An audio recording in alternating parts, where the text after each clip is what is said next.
തായ്ലൻഡും കംബോഡിയയും തമ്മിൽ നീണ്ടകാലമായി നിലനിൽക്കുന്ന അതിർത്തി വിവാദം വീണ്ടും വൻ സൈനിക സംഘർഷത്തിലേക്ക് നീങ്ങുന്നതായി റിപ്പോർട്ട്. 5 സൈനികർക്ക് പരിക്കേൽക്കുകയും 9 സാധാരണക്കാർ കൊല്ലപ്പെടുകയും ചെയ്തു.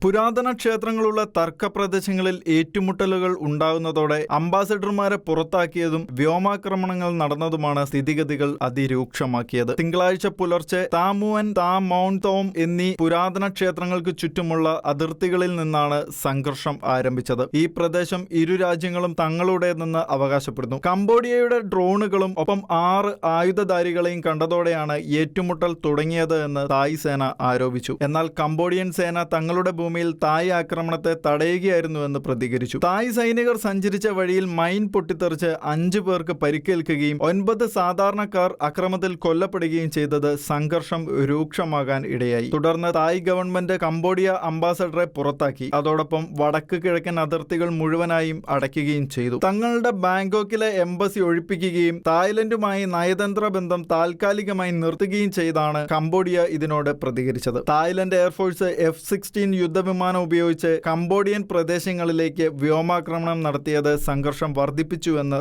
റോയിട്ടേഴ്സ് റിപ്പോർട്ട് ചെയ്തു. ഇതേ തുടർന്ന് സംഘർഷ മേഖലകളിൽ നിന്ന് 40,000-ത്തിലധികം ആളുകൾ ഒഴിഞ്ഞു പോകുവാൻ നിർബന്ധിതരാകുകയാണ്. International desk, Shekinah news.